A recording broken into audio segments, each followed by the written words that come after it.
মুমূর্ষ নারীকণ্ঠের অন্তিম করুণতা যেন আচ্ছন্ন হয়ে গেল বিয়েবাড়ির আনন্দ কোলাহলময় আলোক উজ্জ্বল সুন্দর পরিবেশ। কিছু গল্প, যে গল্প লুকিয়ে রাখে আর এক গল্পকে, সেই বাংলা ও বিশ্ব সাহিত্যের লুকিয়ে রাখা গল্পের তিলোত্তমা নিয়ে আমাদের এই presentation the night express. The night এক্সপ্রেসে আজকে আপনাদের জন্য শ্রী স্বপন কুমারের লেখা গোয়েন্দা গল্প দীপক চ্যাটার্জির সিরিজের প্রথম গল্প অদৃশ্য সংকেত। শ্রী স্বপন কুমার অর্থাৎ সমরেন্দ্রনাথ পাণ্ডে জন্মগ্রহণ করেন 26শে অক্টোবর 1927 সালে রাজশাহী, বাংলাদেশে। তিনি আর.জি. কর ন্যাশনাল মেডিকেল কলেজ ও হাসপাতালে ডাক্তার পড়াতেন। এস.এন. পাণ্ডের নামে চিকিৎসা বিদ্যার উপরও বই আছে একাধিক। স্বপন কুমারের নামে এই রহস্য রোমাঞ্চক কাহিনীগুলো তিনিই লিখতেন। তার অন্যতম সৃষ্টি গোয়েন্দা চরিত্র দীপক সাধারণভাবে বাংলা গোয়েন্দা জগতে অকলিন ও পাল ফিকশন হিসাবে খ্যাত। যদিও তিনি 4 দশক ধরে দীপকের কাহিনী বই বাজারে তীব্র চাহিদা হয়। বর্তমান বই হিসাবে খ্যাত হলেও জনপ্রিয়তা এবং বিক্রিতে দীপক চ্যাটার্জি সবার উপরে ছিলেন। তার মৃত্যু হয় 15ই নভেম্বর 2001 সালে 74 বছর বয়সে। আজকের গল্পের সূত্রধার আমি শ্যাম এবং গল্প পাঠে জয়। গোয়েন্দা দীপক চ্যাটার্জির চরিত্রে শুভঙ্কর আচার্য। তো শুরু হচ্ছে শ্রী স্বপন কুমারের দীপক চ্যাটার্জি সিরিজের প্রথম গল্প অদৃশ্য সংকেত।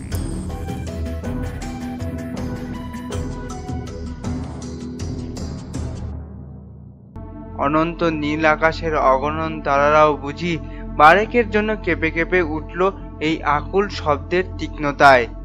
প্রেতলোকের বিষণ্ণ দীর্ঘশ্বাস যেন নেমে এলো অকলঙ্ক স্বর্গীয় নির্মলতার মাঝে। কিন্তু কার এ কণ্ঠ, কোথায় এর উৎস? বিবাহ উপলক্ষে রায় সাহেব ঈশান মিত্রের বাড়িতে উপস্থিত সমবেত অতিথিবর্গের ব্যস্ততার সঙ্গে অপরিসীম চাঞ্চল্য নিয়ে ছুটে এলো দোতলার কোণের একখানা ঘরের দিকে। কিন্তু এ কি? তাদের পদক্ষেপের অনেক আগে একটি নিরপরাধ নারী শেষ নিঃশ্বাস বাতাসের বুকে বিলীন হয়ে গেছে। কিন্তু কে এর জন্য অপরাধী? কার চক্রান্তের বিষ বাষ্পে আজ একটি কমল কুসুমের পাপড়ি ভুল লুণ্ঠিত হয়ে ধুলো মলিন ধরণীর ধূসরতায় নিজেকে নিঃশেষে সঁপে দিয়েছে? কে দেবে এর উত্তর? সকলের মুখে শুধুমাত্র একটি কথাই ভেসে ভেসে বেড়াতে লাগলো, মনোরমা দেবী মৃত্যুবরণ করেছেন। কিন্তু এ কি মৃত্যু না হত্যা? এই একটি মাত্র প্রশ্নই বারবার আলোড়ন তুলতে থাকে ডিটেকটিভ দীপক চ্যাটার্জির মনে। নিশ্চয় এর মধ্যে জড়িত আছে গভীর রহস্য, আর রহস্যের বন্ধনিকা সরিয়ে হত্যাকারী কূটচক্র ভেদ করে তাকেই খুঁজে বের করতে হবে প্রকৃত অপরাধী কে। এই জন্যই বোধহয় ভগবান ঠিক এই সময় তাকে এখানে উপস্থিত করিয়েছিলেন। চিন্তার অতলে তলিয়ে যায় দীপকের মন। রায় সাহেব ঈশান মিত্রের বাড়িতে রহস্য অনুসন্ধানী দীপক চ্যাটার্জি যাতায়াত আজ নতুন নয়। ঈশান মিত্রের প্রথম স্ত্রী বিনোদা দেবী দীপককে বেশ একটু স্নেহ করতেন। সে আজ 5 বছর আগেকার কথা। দীপক তখন আজকের রহস্যবেদী দীপক চ্যাটার্জি নয়। সে তখন ঈশান মিত্রের প্রথম পক্ষের ছেলেকে প্রাইভেট পড়াতো। বিয়ে পরীক্ষা দিয়ে হাতে ছিল তার অখণ্ড অবকাশ। আর বাড়িতে বসে আড্ডা মেরে সময় নষ্ট করতে আর যেই ভালোবাসুক দীপক চ্যাটার্জির মতো ছেলেরা সে দলের নয়। তারপর এই দীর্ঘ 5 বছরে পৃথিবীর বুকের উপর ঘটে গেছে অনেক পরিবর্তন। দীপক চ্যাটার্জির পিতা ইহলোকের মায়া কাটিয়েছেন। দীপক এখন পিতার অগাধ সম্পত্তির একমাত্র উত্তরাধিকারী। তাছাড়া সে বিদ্বান ও বুদ্ধিমান, তাই তার মতো ছেলেদের একটা না একটা খেয়াল এসে জুটবেই। দীপকের কিন্তু রহস্যভেদের খেয়াল না হয়ে একেবারে নেশায় এসে দাঁড়িয়েছিল। ইতিমধ্যে সে ক্রিমিনোলজিতে এমএটাও দিয়ে ফেলেছিল, তাই এ বিষয়ে একটা বিশেষ ফ্যান্সি হয়ে দাঁড়িয়েছিল। ওদিকে ঈশান মিত্রের প্রথম স্ত্রী বিনোদা দেবীও একটিমাত্র ছেলে শঙ্করকে রেখে হঠাৎ হার্ট ফেল করে মারা যান। এ খবরটা অবশ্য দীপক তখন জানতে পারেনি। জানতে পারল বিনোদা দেবী মারা যাবার 1.5 বছর পরে ঈশান মিত্র যখন দ্বিতীয় বিবাহের ব্যবস্থা করে, দীপককেও তাতে নেমন্তন্ন করলেন। দীর্ঘদিন পরে দীপক আবার ওই বাড়িখানার দিকে পা বাড়ালো, কিন্তু বাড়িখানায় পা দিয়েই দীপক কেমন যেন অবাক হলো। সেদিন বৌভাত, উচ্ছ্বাস আর কলরবে সারা বাড়ি গমগম করছিল, কিন্তু কোথাও এতটুকু মাত্র আনন্দের রেশ চোখে পড়ল না দীপকের। এ যেন একটা উৎসবের গতানুগতিক নিয়ম রক্ষা। প্রথম পক্ষের ছেলে শঙ্করের বয়স বছর দশকের বেশি নয়, কিন্তু সে যেন অতিমাত্রায় গম্ভীর, কেমন যেন বিষপ্রিয় ভাব তার, উদাসীন নির্লিপ্ততা। ঈশান মিত্রের বাড়ির অধিকাংশ আত্মীয় স্বজনের মনে কেমন যেন একটা অস্বস্তির ভাব মাথাচাড়া দিয়ে উঠেছিল। তাদের প্রত্যেককে খুঁটিয়ে খুঁটিয়ে দেখে দীপকের এ কথাটাই মনে হলো যে তারা কেউ ঈশানবাবুর এই দ্বিতীয়বার দ্বার পরিগ্রহকে সন্তুষ্ট চিত্তে নিতে পারেননি। বাইরে রাত নেমেছে, রাতের কালোটানায় তাদের ঝিলিমিলি, ঝিরি ঝিরি বইছে ফাল্গুনী হাওয়া। দীপক একা দোতলায় বেলকানিতে দাঁড়িয়ে একটা সিগারেট ধরালো। ভেতরের হলঘরে অতিথিদের কলগুঞ্জন। কয়েকজন অতিথি ঈশান মিত্রের নববিবাহিতা স্ত্রীকে গান গাইবার জন্য অনুরোধ করছেন শোনা গেল। মায়া দেবী কয়েকবার আপত্তি করল। অবশেষে অতিথিদের অনুরোধ এড়াতে না পেরে বাধ্য হয়েই গান ধরল।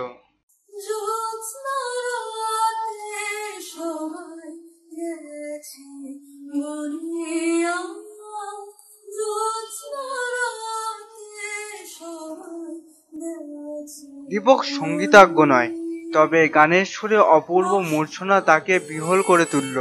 দীপক সিগারেটে একটা সুদীর্ঘ টান দিয়ে ভাবতে লাগলো, সত্যি ঈশান মিত্রের স্ত্রীভাগ্য ভালো, সন্দেহ নেই। মায়াদেবী অনুপম রূপ লাবণ্যের অধিকারিণী, তাছাড়া এমন সুন্দর কণ্ঠস্বর যে কোনো সাধারণ মানুষের ঈর্ষার বস্তু। তাছাড়া মায়াদেবী যে একজন বিদুষী মহিলা, এ কথা শুনেছে দীপক। কিন্তু মায়াদেবী রায় সাহেব ঈশান মিত্রকে বিবাহ করল কেন? ঈশান মিত্র মায়াদেবীর যে বয়সে অন্তত 15-20 বছরের বড়। মায়াদেবীর বয়স 20-র কাছাকাছি বলে মনে হয়, কিন্তু ঈশান মিত্রের বয়স প্রায় 40। তাছাড়া ঈশান মিত্রের প্রথম পক্ষের যে একটি ছেলে আছে, এ কথাও মায়াদেবীর অবশ্যই অজানা ছিল না। এ কি তবে শুধু অর্থের প্রলোভন? হয়তো তাই। এ কি দীপক দা যে এখানে? দীপক পিছন ফিরে চাইল। ঈশান মিত্রের ভাইপো অশোক মিত্র তার পাশে এসে দাঁড়িয়েছে। অশোকের বয়স 25-এর কাছাকাছি, দোহারা চেহারা। অল্প বয়সে পিতৃহীন হওয়ার পরে সে তার বড় ভাই অমল দুজনেই কাকার কাছে মানুষ। সবসময় হাসি খুশি ভাব অশোকের। বেশভূষায় বেশ একটু বাবুগিরি ছাপ, তবে অন্য কোনো বেখেয়াল তার নেই। তুমি তো জানো অশোক, হই হট্টগোল আমি পছন্দ করি না। তবে তুমিও এভাবে উৎসব আনন্দকে এড়িয়ে চলছো কেন? আসলে ভালো লাগছে না। বুঝেছি, বোরিং লাগে তাই না? সত্যি দীপকদা, কাকাবাবুর এই বয়সে আর বিয়ে না করলেই ভালো হতো। কেন? এখন হচ্ছে দাদার অথবা বিনয়দার বিয়ে করার বয়স। কাকা যদি এই বয়সে বিয়ে করে এভাবে নিজেকে জড়িয়ে ফেলেন, তবে সংকটটা ধীরে ধীরে উচ্ছন্নে যাবে। বিনয়দার পরিচয় এখানে সংক্ষেপে দেওয়া উচিত। বিনয় হচ্ছে রায় সাহেব ঈশান মিত্রের নিজের ভাগ্নে। অশোকের চেয়ে সে বছর 3-এর বড়। বিনয় একটু খামখেয়ালি ধরনের। বিয়ে পর্যন্ত পড়ে সে পরীক্ষা দেয়নি। কেউ প্রশ্ন করলে বলে, শুধু শুধু ডিগ্রিগুলো করিয়ে কি লাভ? ওগুলি শুধু কাঁধে বোঝার মতো চেপে বসে মানুষের উন্নতির পথে ব্যাঘাত সৃষ্টি করে। তবে পড়াশোনার দিকে তার ঝোঁক প্রচুর। আর আছে তার পিয়ানো বাজানোর শখ। কিছুদিন ওস্তাদের কাছে পিয়ানো শিখেছিল, এখন নিজেই বাজায়। পিয়ানোতে তার হাতও খুব মিঠে। বিনয়ের কথা উঠতে দীপক বলল, সত্যি বিনয়ের বিয়ের কথা আমি ভাবছিলাম। হঠাৎ যে ঈশানবাবু আবার বিয়ে করবেন, এটা আমি ভাবতেই পারিনি। তবে শঙ্করকে মানুষ করে তুলতে গেলেও তো একজন নারীর প্রয়োজন অশোক। অশোক বাধা দিয়ে দৃঢ় কণ্ঠে বলল, তুমি ওর কথা বাদ দাও তো দীপকদা। ওরকম সুন্দরী বিদুষী গায়িকার দ্বারা আর যাই হোক ছেলে মানুষ হয় না। বিন্তা কাকিমার কথা কি তুমি এর মধ্যেই ভুলে গেলে? যেন পবিত্র মাতৃমূর্তি।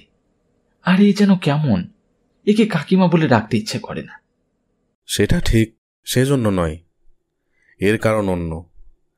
মায়াদেবী প্রায় তোমার সমবয়সী, বরং তুমিও বোধ হয় তার চেয়ে 2-1 বছরের বড় হবে। সেই জন্যই ওকে তুমি ঠিক গুরুজন বলে ভাবতে পারছো না। তবে ধীরে ধীরে ওটা সয়ে যাবে। দীপকের কথায় অশোক যেন সন্তুষ্ট হলো না। সে বলল, আচ্ছা চলি দীপকদা, দেখি আবার ওদিকে খাবারের জোগাড় কতটা হলো। শঙ্করটাও নিজের ঘরে মন খারাপ করে বসে আছে, ওর দিকে একটু যেতে হবে। আর কথা না বাড়িয়ে ধীরে ধীরে অশোক হলঘরের দিকে চলে যায়। অশোক চলে যেতে দীপক কেমন যেন অন্যমনস্ক হয়ে পড়ে। সত্যি কথা বলতে গেলে ঈশান মিত্রের এই দ্বিতীয়বারের বিয়ে সারা পরিবারের বুকেই একটা অশান্তির ছায়া বয়ে নিয়ে এসেছে। কিন্তু কেন? হয়তো এরা প্রত্যেকেই আশা করেছিল ঈশান মিত্র মৃত্যুর পূর্বে উইল করে শঙ্করের সাথে এদের প্রত্যেককেও তার অগাধ সম্পত্তির কিছু কিছু অংশ দান করতে পারেন। কিন্তু ঈশান মিত্রের এই দ্বিতীয়বারের বিবাহ তাদের সে আশাকে সম্পূর্ণ নির্মূল করেছে। তাছাড়া ঈশান মিত্রের দ্বিতীয় স্ত্রী মায়াদেবী অপূর্ব সুন্দরী। যে কোনো পুরুষকে সম্পূর্ণ বশীভূত করার ক্ষমতা তার আছে। তার দ্বিতীয় স্ত্রীর প্রতি তার আকর্ষণ প্রথম স্ত্রীর চেয়ে অনেক বেশি হবে বলেই ধারণা। এক্ষেত্রে মায়াদেবীর কোনো সন্তান হলে সেই যে সম্পত্তির উত্তরাধিকারী হবে তাও কারো অজানা নয়। শঙ্কর হয়তো পাবে সামান্য একটা অংশ, আর তারা তো এক পাও নয়। দীপক দীর্ঘশ্বাস ফেলল। সত্যি বিষয়বস্তু আর টাকায় মানুষের সত্যিকারের প্রবৃত্তি অনেক উপরে আজ স্থান পেয়েছে। কিন্তু কেন? মানুষের জন্যই টাকা? টাকার জন্য তো আর মানুষ নয়। পার্কের দিক থেকে এক ঝলক ঠান্ডা হাওয়া বয়ে গেল। আকাশের মেঘে ফাঁকে ফাঁকে চাঁদের লুকোচুরি খেলা চলছে। ডেকে উঠল কোনো একটা রাতজাগা পাখি। হঠাৎ দীপকের চমক ভাঙল। হলঘরে অতিথিদের কলগুঞ্জন থেমে গেছে। সবাই বোধহয় ডাইনিং রুমে। সে যে কি করে এতক্ষণ এভাবে তন্ময় হয়েছিল তা নিজেই ভেবে পেল না। হলঘরে প্রবেশ করতেই তার হঠাৎ দেখা হয় মনোরমার সঙ্গে। মনোরমার সঙ্গে দীপকের সামান্য পরিচয় ছিল। মনোরমা হলো ঈশান মিত্রের প্রথম পক্ষের স্ত্রী বিনতা দেবীর বোন। বিনতা দেবীর কঠিন অসুখের সংবাদ পেয়ে 2 বছর আগে সে পিতৃগৃহ থেকে এখানে এসেছিল। তারপর দিদির আকস্মিক মৃত্যু ঘটে যাওয়া সে এই পরিবারে থাকতে বাধ্য হয়। সে অল্প বয়সেই বিধবা হয়েছিল, তাই পিতৃগৃহেও খুব একটা ভালো ব্যবহার পেত না। বরং ঈশান মিত্রের জীর্ণ সংসারের তরির হালটা বেশ দৃঢ় মুষ্টিতে ধরেছিল বলে এ সংসারে তার যথেষ্ট প্রতিপত্তি ছিল। মনোরমা নিঃসন্তান, তাই শঙ্করকে সে খুবই স্নেহ করত। মনোরমার স্নেহযত্নে শঙ্কর কোনোদিনই মায়ের অভাব বুঝতে পারেনি এতটুকু। মনোরমা এ সংসারে দীর্ঘদিন থাকা আরও একটা কারণ ছিল। এটা অবশ্য দীপক কানাঘোষায় শুনেছে, খুব বেশি বিশ্বাস করেনি। ঈশান মিত্রের বড় ভাইপো অশোকের দাদা অমল নাকি বাল্য বিধবা মনোরমার প্রতি কিছুটা আসক্ত ছিল। এমনকি বিধবা বিবাহটা সামাজিক অনুশাসনের দিক থেকে উচিত কিনা এ নিয়ে সে এককালে যথেষ্ট গবেষণা করেছে। কিন্তু তারপর যে কী কারণে দুজনের বিবাহটা ঘটে ওঠেনি তা দীপকের অজ্ঞাত। মনোরমা দীপককে দেখে কেমন যেন থতমত খেয়ে দাঁড়িয়ে পড়ল। দীপকের এই ধরনের আকস্মিক আবির্ভাব যেন সে ঠিক আশা করেনি। দীপক বলল, মনোরমা দেবী যে? নিচের ডাইনিং রুমে অতিথিরা সব ভিড় করেছেন, তাই দোতলায় উঠে এলাম। তারপর আপনি যে এখানে খেতে যাননি কেন? আমি তো আপনাদের ঘরের লোক, একসময় খেতে গেলেই হলো। কিন্তু 3 বছরের মধ্যে তো এই বাড়িতে পা দেওয়ার সময় পাননি। আমরা বেঁচে আছি কিনা সেদিকেও নজর দেওয়ার অবকাশ হয়নি আপনার। আপনি অদ্ভুত লোক। কিন্তু সত্যি, বাবা মারা যাওয়ার পর আমি কেমন যেন অন্য মানুষ হয়ে গেছি। কলরব আর হইচই ভালো লাগে না, বরং কেমন যেন একটা নিরাশার দিকেই ঝুঁকে পড়ছে আমার মন। আর ঠিক সেই জন্যই অতিথিদের সঙ্গে ডাইনিং রুমে না গিয়ে পাশের ব্যালকনিতে একা দাঁড়িয়েছিলাম। বুঝেছি দীপক বাবু, আপনি আজকাল পোয়েট হয়ে উঠছেন। ঠিক উল্টো মনোরমা দেবী, আমি হয়ে উঠেছি কেমন যেন পেসিমিস্ট। আনন্দ কোলাহল, বিশেষ করে এ ধরনের সামাজিক ফাংশনকে উপলক্ষ করে যে উচ্ছ্বাস, এসবের দিকে আর ঝুঁকতে চায় না আমার মন। মনোরমা হঠাৎ গম্ভীর হয়ে গিয়ে বলল, এটাকে কি আপনি একটা ফাংশন বলে মনে করেন দীপক বাবু? দীপক মনোরমাকে বাজিয়ে দেখবার ইচ্ছে নিয়ে বলল, নয় কেন শুনি?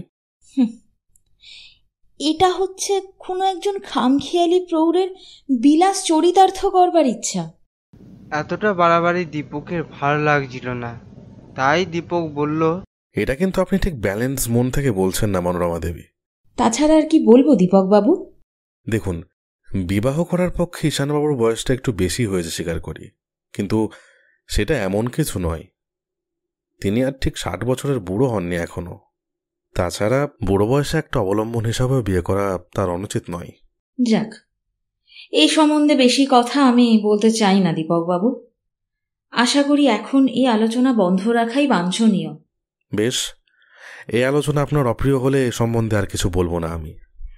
আপনি আমার সঙ্গে আসুন দীপক বাবু, আমি আপনার খাবার ব্যবস্থা করে দিয়ে শঙ্করের ঘরে যাব। ও আবার আমার পাশে না শুলে ঘুমোতে চায় না। ওহ, এরকম একটা ছেলের মুখের দিকে চেয়েও যে মানুষ নতুন বিয়ে করা থেকে বিরত থাকলো না, তাকে কি আপনি সত্যিকারের উদারমনা পুরুষের দলে ফেলবেন? দীপক আর কথা না বাড়িয়ে নিচে নেমে গেল। নিচে নেমে এসে দীপক সবে খেতে বসেছিল। অন্য অতিথিরা খাওয়া দাওয়া শেষ করে বসেছিল গিয়ে বাইরের ঘরে। যাদের শীঘ্রই বাড়ি ফেরার প্রয়োজন তারা চলে যায় বাড়ি। অন্য সকলে তাস ইত্যাদি খেলা নিয়ে মেতে উঠেছিল। ঠিক এমনি সময় দোতলার ঘরে শোনা গেল এই আর্তচিৎকার। সকলেই ছুটে গেল দোতলার ঘরের দিকে। ঘরের মধ্যে প্রবেশ করে দেখতে পেল মনোরমা দেবী মেঝের উপর লুটিয়ে পড়েছে। দেহ নিস্পন্দন, কোথাও প্রাণের চিহ্ন মাত্র অবশিষ্ট আছে বলে বোঝা গেল না। হাতে ছিল একখানা বই, বোধহয় সে কিছুক্ষণ আগেও বইখানা পড়ছিল। সেটা একপাশে খোলা অবস্থায় পড়ে রয়েছে। দীপক ঘরের মধ্যে প্রবেশ করেই বলে উঠল, দেখুন, আপনারা কোনো জিনিসপত্রে হাত দেবেন না, কারণ পুলিশ এসে এগুলো দিয়ে তদন্ত করবে এবং প্রত্যেকটি জিনিসই বেশ ভালো করেই দেখা হবে। আপনারা প্রত্যেকে নিচের ঘরে গিয়ে বসুন, কেউ চলে যাওয়ার চেষ্টা করবেন না। দীপকের স্বরটা কঠোর বলে মনে হলো। সোজা নেমে এলো দীপক, টেলিফোনের সামনে গিয়ে রিসিভারটা তুলে নিল।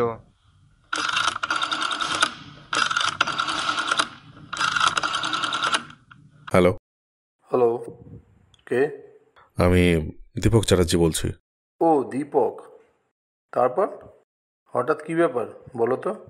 আপনি জানেন ডক্টর লাহিড়ী, বেশ কিছুদিন হলো আমি ডিটেকশনকে আমার জীবনের অন্যতম একটি প্রফেশন হিসেবে গ্রহণ করেছি। হ্যাঁ হ্যাঁ, মনে পড়েছে বটে। সাম্প্রতি রায় সাহেব ঈশান মিত্রের বাড়ি তার নিমন্ত্রণ খেতে এসেছি, কিন্তু ঢেকে সড়কে গিয়েও ধান ভাঙে, জানেনই তো। এখানে এসেও দেখি সেই ব্যাপার। এখন কেসটা পরীক্ষা করার জন্য আপনি যদি একটু দয়া করেন আর কি। নিশ্চয়ই, আমি সবসময় তোমাকে সাহায্য করার জন্য প্রস্তুত। আমি এক্ষুনি আসছি। ধন্যবাদ।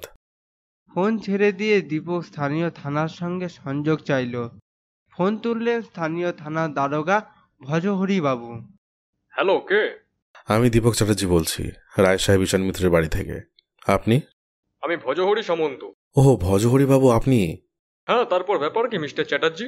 রায় সাহেব ঈশান মিত্রের বিয়েতে আমি এখানে নিমন্ত্রণ হয়েছিলাম, কিন্তু এদিকে একটা মারাত্মক ব্যাপার সংঘটিত হয়েছে। কি ধরনের? বোধহয় এটা একটা কেস অফ মার্ডার। ও আচ্ছা, আমি যত শীঘ্র পারি আসতে চেষ্টা করছি। আপনি ওখানেই থাকবেন তো? হ্যাঁ হ্যাঁ, নিশ্চয়ই নিশ্চয়ই। ধন্যবাদ। আশা করি আমি আপনার কাছ থেকে উপযুক্ত সাহায্য আমি পাবো। ফোন ছেড়ে দিয়ে দীপক ঘর থেকে বাইরে বেরিয়ে এসে একটু পরেই শুনতে পেল ডাক্তার লাহিড়ী মোটর কার বাইরে পার্ক করছে।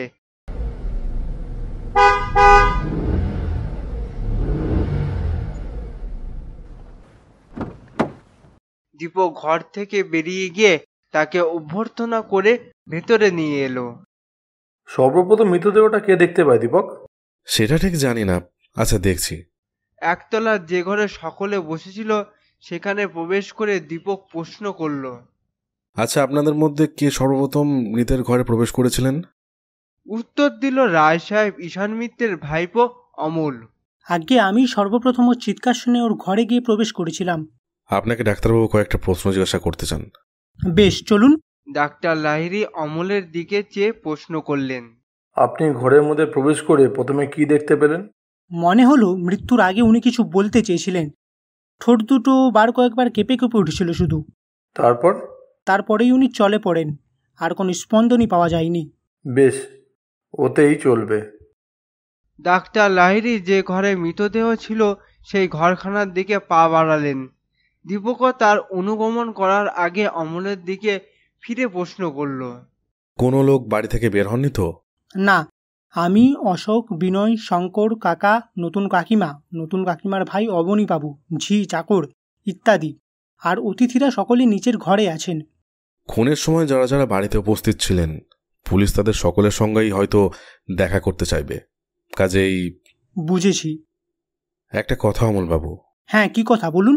যদি এই ব্যাপারে তদন্ত করতে করতে কোনো বিশ্রী অথবা স্ক্যান্ডালাস ব্যাপার বেরিয়ে পড়ে, অথবা পরিবারের কোনো লোক এই খুনের সঙ্গে যুক্ত বলে প্রমাণিত হয়, তবে তাকে আইনের হাত থেকে বাঁচাতে পারবো না। পাশে দাঁড়িয়ে ছিল অমলের ভাই অশোক। সে বাধা দিয়ে বলল, তাতে আপত্তি নেই দীপকদা। দীপক কোনো কথা না বলে চলল উপরের ঘরের উদ্দেশ্যে। ডাক্তার লাহিড়ী বেশ কিছু চিন্তা না করে কখনো নিজের মতামত প্রকাশ করতে চান না। দীপক চুপ করে দাঁড়িয়েছিল তার পাশে। সমস্ত দেহটা বেশ ভালো করে পরীক্ষা করে দেখে তিনি বললেন, তোমার কল্পনাটা মিথ্যা নয় দীপক। সাধারণ লোকে এটাকে হার্টফেল বলে ভুল করতে পারে, কিন্তু ব্যাপারটা তা নয়। অর্থাৎ আসল রহস্যটা তবে কি? এই যে পিঠের দিকে 3টে সরু সরু ছুঁচের ফোঁটার চিহ্ন দেখতে পাচ্ছ, এই দেখো, এই ক্ষতের মুখে 3টি রক্তের বিন্দু জমাট বেঁধে আছে। এটাই কি হত্যাকাণ্ডের আসল রহস্য? আপাতত মনে হচ্ছে তাই। বোধ হয় সরু ছুঁচের মতন যন্ত্রের আগায় তীব্র আর্সেনিক বিষ মাখিয়ে ওর শরীরে তা ফুটিয়ে দেওয়া হয়, আর তাতেই ওর মৃত্যু ঘটেছে।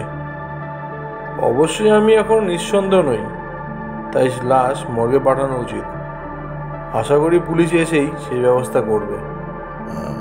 হ্যাঁ, পুলিশে সংবাদ দিয়েছে আমি। স্থানীয় থানার দারোগা ভজহরিবাবু আমার বন্ধু, তিনি এক্ষুনি এসে পড়বেন। ঘরের কোনো জিনিসপত্রে হাত না দিয়ে ওরা দুজনে ঘর থেকে বেরিয়ে এলেন। ঈশান মিত্রের বাড়িতে পা দিয়ে যে জিনিসটা ভজহরি বাবুকে অবাক করলো তা হচ্ছে বাড়িখানা থমথমে গম্ভীর্য। সামান্য কিছু আগে যে এখানে একটা আনন্দ কোলাহলময় ঘটনা ঘটেছিল তার সামান্য রেশ এখন আর কোথাও পাওয়া যায় না। ড্রয়িং রুমে পা দেওয়ার আগেই তার দেখা হলো দীপকের সাথে। এই যে মিস্টার চ্যাটার্জি, তারপর খবর কি বলুন? উপরের ঘরে ঘটনাটা ঘটেছে, শুনুন, ওইদিকে যাওয়া যাক। হ্যাঁ, ইনি হচ্ছে ডক্টর লাহিড়ী। এর অভিমত হচ্ছে যে মনোরমা দেবীর দেহে অর্গানিক বিষ ফুটিয়ে দিয়ে ওকে হত্যা করা হয়েছে, আর মৃত্যুটাও একটা নিকষ কালো যবনিকার আড়ালে এমনভাবে ঘটে গেছে যা আমরা বিন্দু বিসর্গও টের পাইনি। আচ্ছা, এ ব্যাপারে কিনারা করার জন্য আপনার সাহায্যকে আমি পেতে পারি দীপকবাবু? না, আমি আমার নিজের ধারায় তদন্ত করে যাব ভজহরিবাবু, তবে শেষ মুহূর্তে আপনার সাহায্য অবশ্যই প্রয়োজন হবে।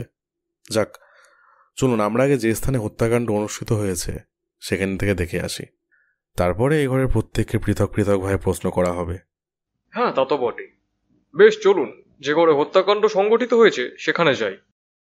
যে ঘরে মনোরমার মৃতদেহটা রাখা ছিল সেটা আকারে খুব বড় নয়। একটা চাদর দিয়ে মনোরমার সারা দেহ আবৃত ছিল। দীপক 1 মিনিট ভেবে প্রশ্ন করল, আচ্ছা, উনি চিৎকার করে উঠবার পর আশা করি ঘরে কোনো জিনিসই সরানো হয়নি?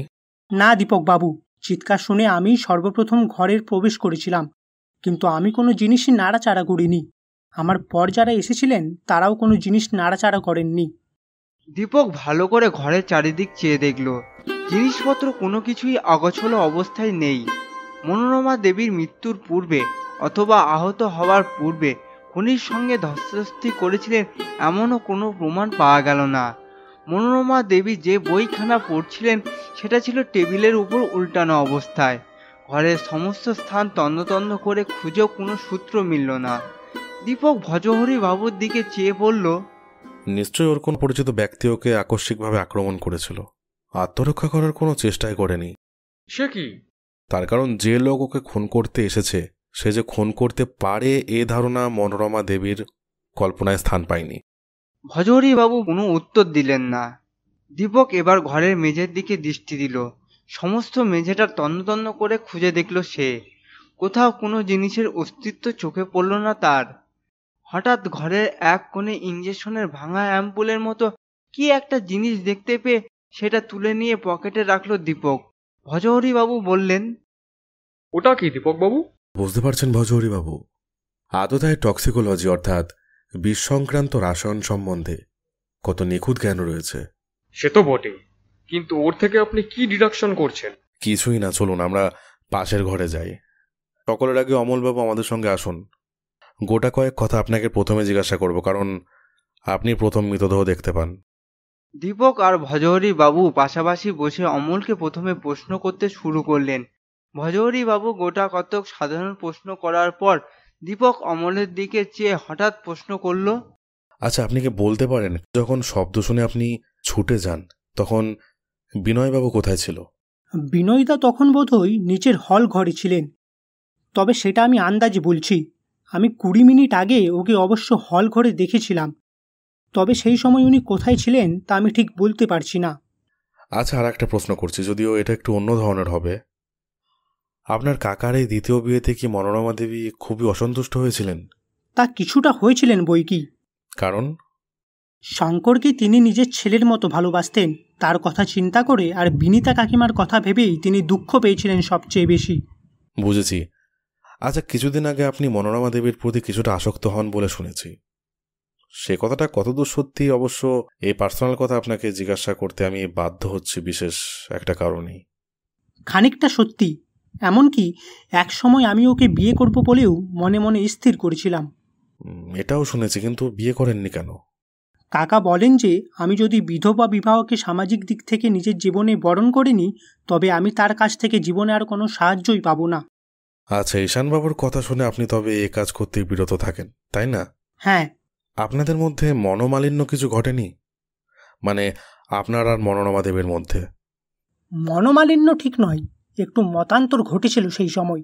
মনোরমাও আমার প্রতি আকৃষ্ট হয়েছিল সেই সময়। সে আমাকে বলে যে আমরা যেন এই বাড়ি ছেড়ে অন্যত্র যাই এবং তাকে বিয়ে করি, কিন্তু আমি ঠিক তাতে মত দিই না। সে তখন আমাকে ভীরু বলে উপহাসও করেছিল। সেটা ঠিক কতদিন আগের কথা? তা বছর 1.5 তো বটেই, কিংবা তার কিছু কম হতে পারে। আচ্ছা, বিনয়বাবুকে আপনার কেমন মনে হয়? আপনার এই প্রশ্নের অর্থ? অর্থ হচ্ছে তার স্বভাব চরিত্র ঠিক কী ধরনের ছিল বলে আপনার জানা আছে? স্বভাব চরিত্র কি সব দিক থেকে ভালোই ছিল, নাকি তিনি পড়াশুনো নিয়ে সারাদিন কাটাতেন? পড়াশুনোর পিছনে তার আকর্ষণ ছিল অসীম।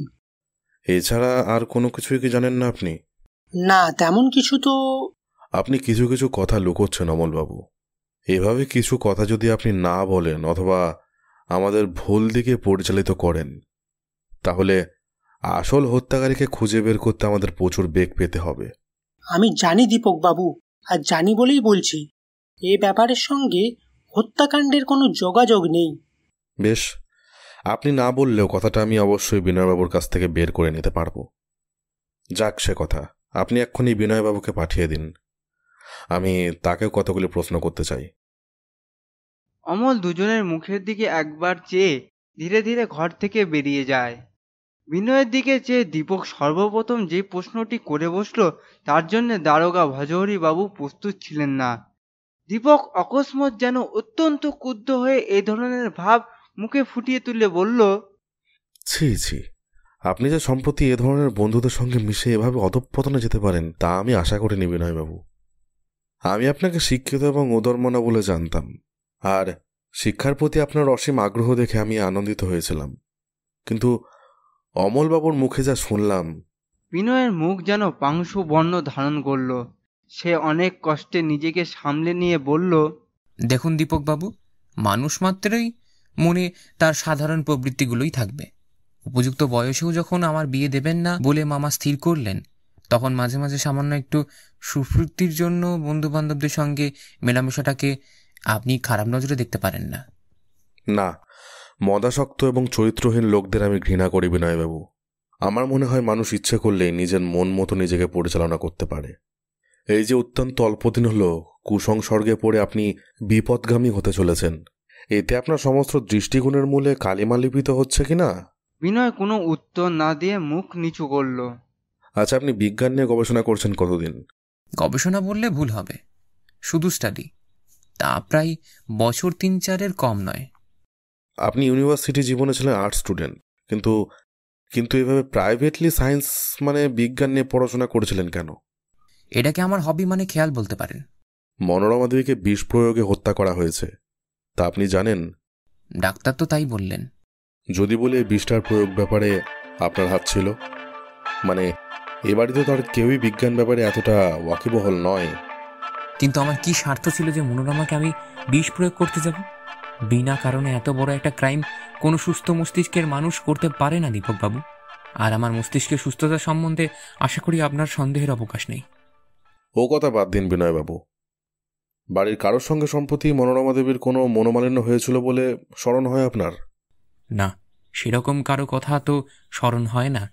তবে একটা কথা শুধু যেন একটু মনে পড়ছে। নতুন মামিমাও কালমাত্র এ বাড়িতে এসেছেন, আর আজ হচ্ছিল বৌভাতের উৎসব। কিন্তু আজ সকালে কি যেন একটা ব্যাপার নিয়ে নতুন মামিমার সঙ্গে ওর সামান্য একটু তর্ক বিতর্ক হয়েছিল। অবশ্য ব্যাপারটা তত সাংঘাতিক কিছু নয়। কি ব্যাপার উপলক্ষ করে এই গোলযোগটা ঘটে তাও আমি জানতে পারিনি। আচ্ছা, যখন হত্যাকাণ্ডটা সংগঠিত হয় তখন মায়াদেবী কোথায় ছিলেন তা কি জানেন আপনি? উনি যে ঘরে হত্যাকাণ্ড সংঘটিত হয়েছে তার পাশের ঘরে সেলাই মানে এমব্রয়ডারি নিয়ে ব্যস্ত ছিলেন। চিৎকার শুনে তিনি ছুটে যান? হ্যাঁ, অমলের পরেই তিনি ছুটে এসেছিলেন।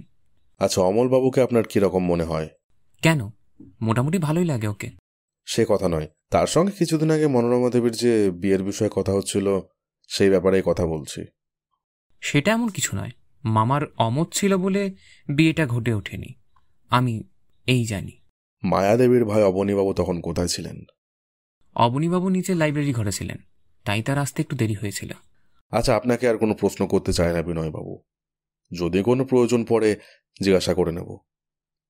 এখন শুধু মায়াদেবী আর বিনয়বাবুকে গোটা কয়েক প্রশ্ন করে আমার কাজ শেষ আজকের মতো।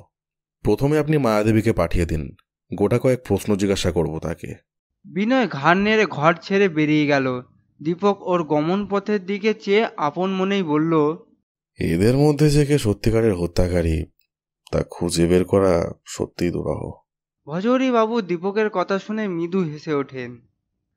মায়াদেবী যে সুন্দরী এ কথাটা দীপক তাকে দেখেই বুঝতে পেরেছিল, তবে ঠিক সামনাসামনি তার সঙ্গে কথা বলার সৌভাগ্য দীপকের হয়নি। এখন তাকে দেখে দীপকের এই কথাটাই মনে হলো যে সাধারণ কথায় সুন্দরী বললে মায়াদেবীর প্রতি অবিচার করা হবে। মায়াদেবী অপরূপ রূপ লাবণ্যবতী। মায়াদেবী ঘরের মধ্যে প্রবেশ করে ধীরে ধীরে নমস্কার করে আসন গ্রহণ করল। তার চেহারা দেখে মনে হলো যে কিছুক্ষণ আগেও সে কেঁদেছে, চোখ দুটো ঈষৎ ফোলা। দীপক মায়াদেবীর দিকে চেয়ে প্রশ্ন করল, মনোরমা দেবীর সঙ্গে কি আপনার পরিচয় হয়েছিল? যেরকম সাধারণভাবে হয়ে থাকে ঠিক সেরকমই। মনোরমা দেবীকে আপনার কিরকম মনে হয়? বাইরে থেকে তাকে যত সহজ ও সাধারণ বলে মনে হয়, আসলে তিনি অত সহজ ও সাধারণ ছিলেন না। এই কথার অর্থ? এর বেশি আমি কিছু বলতে পারবো না দীপকবাবু। আচ্ছা থাক, আপনার মনে অযথা কষ্ট দিতে আমি চাই না।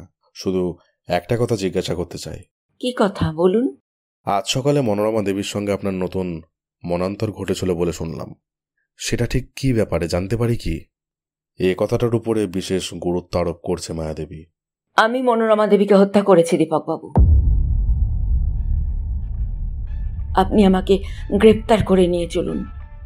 আপনি? হ্যাঁ, আমি তাকে হত্যা করেছি। আমি নিজ মুখে কথা স্বীকার করছি। ঘরের মধ্যে বজ্রপাত হলো, বোধহয় অতটা চমকে উঠত কিনা সন্দেহ। কিন্তু আপনার এতে তো কোনো স্বার্থ নেই মায়াদেবী। তাছাড়া সবে এখানে পা দিয়ে আপনি এমন একটা কাজ কখনো করতে পারবেন না। এর বেশি আর কিচ্ছু বলতে চাই না আমি, কিচ্ছু না। কথাটা বলে এক ঝলক হালকা হাওয়ার মতো ঘর থেকে বেরিয়ে যায় মায়াদেবী। বিপুল উত্তেজনায় তার সারা দেহটা তখন ঠকঠক করে কাঁপছিল। দীপক আর ভজহরি বাবু অবাক হয়ে পরস্পরের মুখের দিকে চাচাই করতে থাকে। দীপক শুধু বলে, আশ্চর্য, জীবনে নানা ধরনের অদ্ভুত ঘটনার সম্মুখীন হতে হয়েছে দীপককে, কিন্তু এই ধরনের ঘটনা বোধহয় এই প্রথম। এই আকস্মিক ঘটনাবলীর সম্মুখীন হয়ে সে প্রথমটা থতমত খেয়ে গিয়েছিল, কিন্তু একটু থেমে আপন মনে কিসব কথা চিন্তা করে দীপক ভজহরিবাবুর দিকে চেয়ে বলল, উনি যে মিথ্যা বললেন এ সম্বন্ধে আমি স্থির নিশ্চিত ভজহরিবাবু। কেন? অন্য কাউকে খুনের দায় থেকে বাঁচানোর উদ্দেশ্য। কিন্তু আসল খুনি কে? তা এখনো বুঝতে পারিনি, তবে অল্প দিনের মধ্যে পারবো আশা করি। কিন্তু আপনি কি করে বুঝলেন যে মায়াদেবী নির্দোষ? বিনয়বাবুর কথা থেকে। সে কি? হ্যাঁ, বিনয়বাবু বলেছেন যে যখন হত্যাকাণ্ড সংগঠিত হয় তখন মায়াদেবী পাশের ঘরে সেলাই নিয়ে ব্যস্ত ছিলেন। তাছাড়া সবে এখানে পা দিয়েছেন, এখনো কিছু ঘটাতে পারবেন না। তা বটে। তাছাড়া আরও একটা কথা আছে। কি ব্যাপার? এত দ্রুত পরিকল্পনা এবং বীজ জোগাড় করে সেই বিষ মনোরমা দেবীর দেহে সঞ্চারিত করার মতো যন্ত্রের ব্যবহার করে আবার ঠিক সময় ওকে হত্যা করে তারপর সেলাই নিয়ে বসতে গেলে যে পরিমাণ শক্তিশালী নার্ভের প্রয়োজন তা ছিল না মায়াদেবীর। আর কোনো নারীর দ্বারা এটা সংগঠিত বলে আমার ধারণা হয় না। তবে উনি এভাবে স্বীকারোক্তি করলেন কেন? বললাম তো, একজনকে খুনের দায় থেকে বাঁচানোর জন্য। কিন্তু বিনয় বা অমল বা ওর ভাই অবনীবাবু যেই খুনি হোক না কেন, তাকে বাঁচানোর জন্য উনি এমনভাবে নিজেকে জড়িয়ে ফেলবেন, এটাই বা আপনি দৃঢ়ভাবে বিশ্বাস করছেন কেন? ঘটনা পরম্পরা এই কথা আমাকে বিশ্বাস করতে বাধ্য করছে ভজহরিবাবু। তবে সেটাই আমাদের বের করতে হবে। অবনীবাবুকে এক্ষুনি এখানে ডেকে আনার ব্যবস্থা করুন। কয়েকটা প্রশ্ন করতে চাই তাকে। বেশ। আমি কিন্তু স্যার এখনো বিশ্বাস করতে পারছি না অবনীবাবুই এই খুনটা করতে পারেন। অবনীবাবু সম্বন্ধে সংক্ষেপে একটাই কথা বলা যায় যে তিনি অত্যন্ত চাপা প্রকৃতির মানুষ। সাধারণভাবে কোনো প্রশ্ন করেই তার কাছ থেকে মামুলি উত্তর ছাড়া অন্য কিছু জানা গেল না। অবশেষে কিছুক্ষণ চিন্তা করে দীপক বলল, আপনার বোন মায়াদেবী নিজেকে খুনি বলে স্বীকার করেছেন। সে কি? দীপক এই সুযোগেরই প্রতীক্ষা করছিল। সে এবার বলল, কিন্তু তিনি খুনি বলে আমার আদেও মনে হয় না। আমরা মনে করি যে খুন করেছে তাকে রক্ষা করার জন্য উনি এই মিথ্যা কথাটা বলছেন। অর্থাৎ উনি চান না যে খুনি ধরা পড়ুক এবং তার ফাঁসি হোক। কিন্তু খুনি কে? যাকে বাঁচানোর জন্য মায়াদেবী নিজেকে বিপন্ন করতে পারেন এমন একজন নিশ্চয়ই। আমি কিছুই বুঝতে পারছি না দীপকবাবু। খুনের সময় আপনি কোথায় ছিলেন?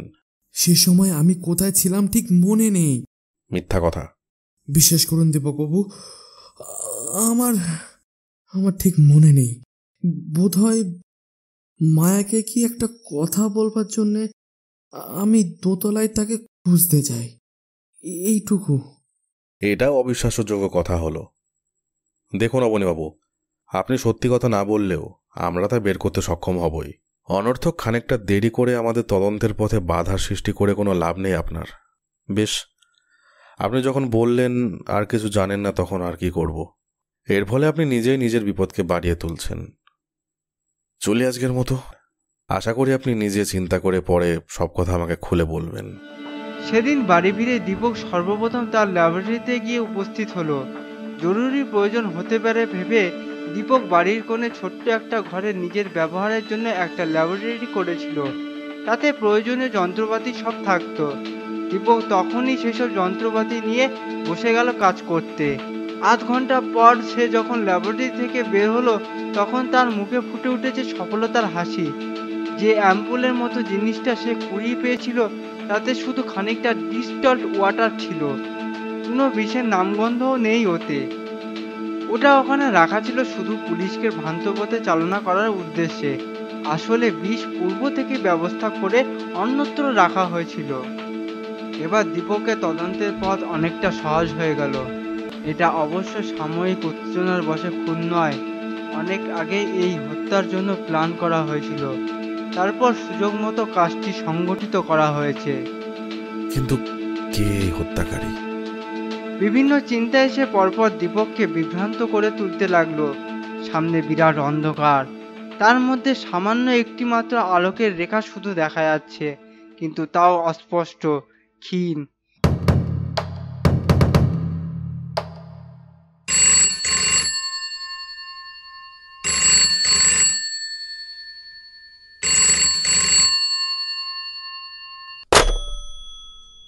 হ্যালো, কে? টেলিফোনে সবার আর্তনাদ দীপকের চিন্তার বাধার সৃষ্টি করলো। হ্যাঁ, আমি ভজহরিবাবু কথা বলছি। আপনি তো মিস্টার চ্যাটার্জি? হ্যাঁ, কিন্তু হঠাৎ আবার এ ধরনের আহ্বান কেন? নতুন কোনো খবর টবর নাকি? ঠিক ধরেছেন তো। বোধ হয় পুলিশ মর্গের রিপোর্ট। আরে আশ্চর্য তো, আপনি যদি সব বলে ফেলবেন তবে আমি আর কি বলবো। এটা এমন কিছু কঠিন নয় ভজহরিবাবু। আপনার সামনে একমাত্র খোলা আছে পুলিশ মর্গ। এখন আপনার কাছে নতুন খবর আসার মতো আর তো কোনো পথও খোলা নেই। ঠিক তাই। মর্গের রিপোর্টে একটা অদ্ভুত জিনিস আমরা জানতে পারলাম। মনোরমা দেবীর মৃত্যুর কারণ ওই ক্ষতস্থানের মুখে কোনো বিষ প্রয়োগের ফলে নয়। সে কি? এতটা আমি অবশ্যই আশা করতে পারিনি। তাহলে ওর মৃত্যুর কারণটা কি? ওর খাবারের সঙ্গে বিষ মিশিয়ে দেওয়া হয়েছিল, সেই বিষেই ওর মৃত্যু হয়েছে। ওর পেটে সেই বিষ পাওয়া গেছে। মৃত্যুর পূর্বে উনি চিৎকার করে উঠেছিলেন? সেটা অবশ্যই সম্ভব। মৃত্যুর পূর্বে বোধহয় আততায়ী তার পিঠে ছুঁচ বাঁধিয়ে দিয়েছিল এবং একটা কাচের অ্যাম্পুল ঘরের কোণে ফেলে পুলিশকে বিভ্রান্ত করতে চেয়েছিল। আর তাতে বিনয়বাবুর ওপরেই সন্দেহটা গিয়ে পড়ে বেশি, কারণ উনি ছিলেন বাড়ির মধ্যে একমাত্র বিজ্ঞান জানা লোক। কিন্তু এতটা প্ল্যান করে যে খুন করতে পারে, তার বুদ্ধির তীক্ষ্ণতার কথা ভেবে আমি অবাক হচ্ছি। হ্যাঁ, আরও একটা খবর মর্গের পোস্টমর্টমের ফলে আবিষ্কৃত হয়েছে। সেটা হচ্ছে এই যে মৃত্যুর সময় উনি গর্ভবতী ছিলেন। সে কি? হ্যাঁ, ক্যারিং ফর 5 মাস। ওর তখন 5 মাস চলছিল। কিন্তু এটা তো অবৈধ। তা তো বটেই, আর সেই জন্যই অমলবাবুর উপরে সন্দেহটা গিয়ে পড়েছে এবার। ওর কাকা বলেছিল যে মনোরমা দেবীকে উনি যদি বিয়ে করেন তাহলে কাকার সম্পত্তি থেকে উনি সম্পূর্ণ বঞ্চিত হবেন। সে কথা তো জানি। আমার মনে হয় তার পূর্বেই মনোরমা দেবী গর্ভবতী হয়ে পড়েন। উনি ইতিপূর্বে বোধহয় জানতে পারেননি, পরে জানতে পেরে উনি মনোরমা দেবীকে হত্যা করে নিষ্কণ্টক হতে চাইলেন। নট আনলাইকলি, অসম্ভব কিছু নয়। এদিকে ব্যাপারটা বের হয়ে যেতে পারে ভেবে উনি সূচের আগায় বিষ ইত্যাদির অবতারণা করে এবং ঘরের করে অ্যাম্পুল ফেলে রেখে পুলিশকে বিভ্রান্ত করার চেষ্টা করছেন। এর ফলে সন্দেহটা গিয়ে পড়বে বিনয়বাবুর ওপর। কিন্তু আমি ভাবছি আর একটা কথা ভজহরিবাবু। কি কথা বলুন? আমার মনে হয় কোথাও একটা বিরাট গলদ রয়ে গেছে, কিন্তু কোথায় যে গলদটা আমরা ঠিক ধরতে পারছি না। হয়তো সেটা সম্ভব, কিন্তু এমনও তো হতে পারে যে অমলবাবুকে মায়াদেবী খুব স্নেহ করেন এবং... খুব বেশি সম্ভব নয়। আমি যতটা দেখেছি তাতে মনে হয় অমলবাবু মায়াদেবীকে খুব সুনজরে দেখেন না। ঈশানবাবুর এই দ্বিতীয় বিয়ে তিনি সুনজরে দেখেননি, আর তার মনোভাবটা এখনো পূর্ণমাত্রায় রয়েছে। আর একটা জিনিসও অবশ্য সম্ভব। কি ব্যাপার? মায়াদেবী হয়তো কোনো কারণে ধারণা করেছিলেন যে তার ভাই অবনীবাবুই খুনি, তাই ভাইকে বাঁচানোর জন্য... কিন্তু মায়াদেবী কি মনোরমা দেবীর ওই গর্ভের কথা জানতেন বলে মনে হয় আপনার? হতে পারে। তবে তিনি অবনীবাবুকে খুনি বলে ভাবলেন কেন? অবনীবাবু এ বাড়িতে পা দিয়েছেন বড় জোর 2 মাস। বিয়ের আগে কখনো তিনি এ বাড়িতে যাননি, কিন্তু মনোরমা দেবী 5 মাস পূর্বে অন্তঃসত্ত্বা হয়েছেন। আমার মাথা গুলিয়ে যাচ্ছে দীপকবাবু। I am at a loss. কিছুই ঠিকমতো বুঝতে পারছি না। তবে এক কাজ করুন না কেন, চলুন দুজনে ঈশান মিত্রের বাড়ি গিয়ে ওদের জিজ্ঞাসা করি ওরা কেউ এ বিষয়ে কিছু জানেন কিনা। আমার মনে হয় সূত্র যখন একটা পাওয়া গেছে তখন শেষ ধাপে অবশ্যই পৌঁছাতে পারবো। বেশ, আমি আপনার জন্য অপেক্ষা করছি। আপনি এখানে এলে দুজনে একসঙ্গে বেরোবো রায় সাহেব ঈশান মিত্রের বাড়ির দিকে। রিসিভারটা রেখে বাইরে ড্রয়িং রুমে নেমে আসে দীপক। সেদিনের ডাকে আগত চিঠিগুলো সেখানে টেবিলের উপর পড়েছিল। চাকর ভুজয়াকে 1 কাপ চা আনতে বলে দীপক চিঠিগুলোর উপর মনোসংযোগ করলো। 2-3টে চিঠি পড়ে একটা নীল খামের ভারী চিঠির উপর দীপকের মনোযোগ আকৃষ্ট হলো। টেবিলের উপর থেকে চিঠিটা তুলে নিয়ে মুখটা ছিঁড়ে ফেলে দীপক দেখল চিঠিটা ইংরেজিতে লেখা, টাইপ করা। তার মর্মার্থ এইরূপ: প্রিয় দীপকবাবু, আশা করি আপনার নিজের স্বার্থেই আপনি রায় সাহেব ঈশান মিত্রের বাড়ির ঘটনা থেকে দূরে সরে দাঁড়াবেন। আপনার বুদ্ধি আছে স্বীকার করি, কিন্তু অতি বুদ্ধি ভালো নয়। তাছাড়া পারিবারিক ব্যাপারে মাথা ঘামিয়ে নিজের জীবন বিপন্ন করে লাভ কি? আপনি যদি এই কেস থেকে দূরে সরে দাঁড়ান তবে যথাসময়ে 500টি টাকা ডাক মারফতে আপনার হাতে গিয়ে পৌঁছাবে। অন্যথায় আপনার জীবন বিপন্ন হতে পারে বলে আমার ধারণা। প্রীতি ও শুভেচ্ছা নেবেন। ইতি আপনার কোনো শুভার্থী। তখনই সে মোটরে চড়ে বেরিয়ে পড়ে রায় সাহেব ঈশান মিত্রের বাড়ির উদ্দেশ্যে। অমল আর বিনয় বাইরের হলঘরে বসে নিজেদের মধ্যে কি যেন আলোচনা করছিল। এমন সময় দীপক গিয়ে সেখানে উপস্থিত হলো। ভজহরি বাবুও এসেছিলেন তার সঙ্গে। দীপক অমলের দিকে চেয়ে বলল, অমলবাবু, আপনার সঙ্গে গোটা কয়েক প্রাইভেট কথা আছে। কোথায় গেলে কথাগুলো বলার সুবিধা হবে? ও পাশের ঘরে চলুন। বেশ। ভজহরিবাবু, আপনি এদিকে বিনয়বাবুর সঙ্গে কথাবার্তা বলুন। ভজহরি বাবুর কিন্তু একা থাকতে ভালো লাগছিল না। তিনি বললেন, আমিও আপনার সঙ্গে গেলে অসুবিধা হবে কি? নিশ্চয়ই। বিনয়বাবুর সঙ্গে আপনার কি যেন গোটা কয়েক কথা আছে বলছিলেন, সেটা এখনই সেরে ফেলুন না। হ্যাঁ, বিনয়বাবুর সঙ্গে কথাগুলো সেরে ফেলি। আপনি যে আবার হঠাৎ ফিরে এলেন মিস্টার চ্যাটার্জি? একটা নতুন জিনিস হঠাৎ আবিষ্কার করে ফেললেন কিনা, তাই। কি আবার আবিষ্কার করলেন আপনি? মনোরমা দেবীর মৃত্যুর কারণ তার পিঠে যে আঘাত দেখা গেছে সেটা নয়। খাবারের সঙ্গে ইতিপূর্বে বিষ মিশিয়ে তার মৃত্যুর আসন্ন করে তোলা হয়েছিল। আপনি কি করে জানলেন তা? পোস্টমর্টম রিপোর্ট থেকে। আশ্চর্য তো। আশ্চর্য তো বটেই। আরো গোটা কয়েক আশ্চর্য খবর দিতে চাই আপনাকে অমলবাবু। হ্যাঁ, বলুন। প্রথম কথা, আপনার কাকিমা মানে মায়াদেবী নিজের মুখে স্বীকার করেছেন যে তিনিই নাকি মনোরমা দেবীকে খুন করেছেন। সে কি? হ্যাঁ, এর মধ্যে এতটুকু অতিরঞ্জিত কিছু নেই। কিন্তু কেন তিনি এভাবে খুন করতে যাবেন? তার স্বার্থ কি? সে কথার উত্তর তিনি দেননি। না, আমি এটা বিশ্বাস করি না দীপক বাবু। বিশ্বাস না করার কারণ, ওর খাবারের সঙ্গে উনি তো অত্যন্ত সহজেই বিষ প্রয়োগ করতে পারতেন। কিন্তু ওরই বা স্বার্থ কি? অনেক কিছু হতে পারে। এতটা গভীরভাবে চিন্তা করার অবকাশ আমি পাইনি। কিছুদিন পূর্বে একটা বিষয় নিয়ে মনোরমা দেবীর সঙ্গে মায়াদেবীর মনোমালিন্য হয়েছিল না? হয়তো সেটাই শেষ পর্যন্ত রেষারেষিতে পরিণত হয় এবং ক্রুদ্ধ হয়ে তিনি মনোরমা দেবীকে এভাবে হত্যা করেন। কিন্তু দীপক বাবু, এত সহজে হত্যা করা কি সম্ভব? অন্য কারণও তো কিছু হতে পারে। যথা পোস্টমর্টমের ফলে জানা গেছে যে মৃত্যুর সময় মনোরমা দেবী অন্তঃসত্ত্বা ছিলেন। আশ্চর্য। আপনি তো কিছুদিন পূর্বে মনোরমা দেবীকে বিয়ে করবেন বলে স্থির করেছিলেন, তাই নয় কি? হ্যাঁ, কিন্তু তারপরে হঠাৎ বিয়ে করবেন না কেন? সে অনেক কথা দীপক বাবু, সেসব কথা আমাদের আলোচনার মধ্যে না থাকলেই ভালো। কিন্তু আমাদের প্রয়োজনের গণ্ডির মধ্যে যে এটা এখন এসে পড়েছে অমলবাবু। সংক্ষেপে বলতে গেলে কাকার ঘোরতর আপত্তি এর প্রধান কারণ। বিধবা বিবাহে সমর্থন জানালে পরিবারের ঐতিহ্য বিনষ্ট হবে, এই ধারণাই ছিল তার। তাই তিনি আপত্তি জানিয়েছিলেন। আমাকে বলেছিলেন যে আমি যদি তার কথা না মানি এবং জোর করে এই বিয়েটা করি, তাহলে আমি তার কাছে আর জীবনে কোনো সাহায্যই পাবো না। সেটা কতদিন আগে? প্রায় 1 বছর। তারপর কি মনোরমা দেবীর প্রতি আকর্ষণ আপনার কমে এসেছিল অমলবাবু? না। তাহলে কাকার কথাটা শেষ পর্যন্ত মেনে নিলেন কেন? সত্যি কথা বলতে গেলে নিজের পায়ে দাঁড়াবার মতো অর্থ উপার্জন করবার চেষ্টাই ছিলাম আমি। মনোরমা আমাকে পূর্বে কয়েকবার বলেছিল যে আমি যেন তাকে নিয়ে এ বাড়ি ছেড়ে অনেক দূরে চলে যাই, কিন্তু আমি তার সে কথা মেনে নিতে পারিনি। আমি তাকে বলেছিলাম যে সাময়িক উত্তেজনা বশবর্তী হয়ে এভাবে পালিয়ে না গিয়ে কিছুদিন পরে উপযুক্ত অর্থ উপার্জন করবার ব্যবস্থা করে তারপর আমরা অন্যত্র চলে যাব। এখন যদি প্রমাণ হয় মনোরমা দেবী যে অন্তঃসত্ত্বা ছিলেন এবং অবশেষে প্রাণ হারিয়েছেন, তার জন্য দায়ী হচ্ছেন আপনি। এই কথা তো আপনি স্বীকার করতে বাধ্য যে আপনি তার প্রতি আকৃষ্ট ছিলেন। সাক্ষ্য প্রমাণেও সেই কথাই স্বীকার করতে হবে। আপনি ছাড়া অন্য কেউ তার প্রতি আকৃষ্ট ছিলেন এমন প্রমাণ পাওয়া যাচ্ছে না।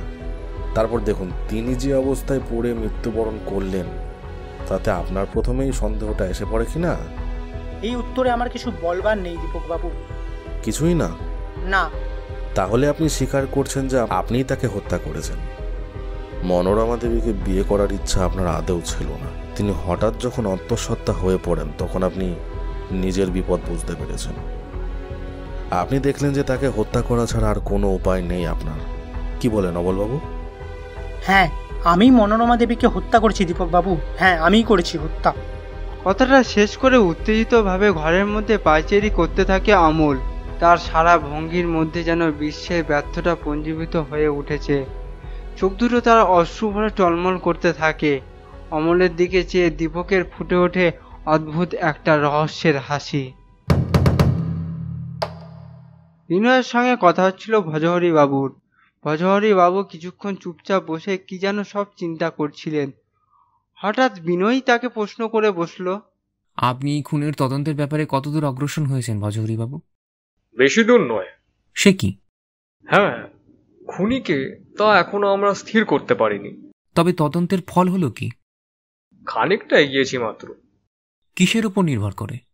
সন্দেহ এবং প্রমাণের উপর নির্ভর করে। দুটোই আমাদের তদন্তের ব্যাপারে কিছু কিছু সাহায্য করছে।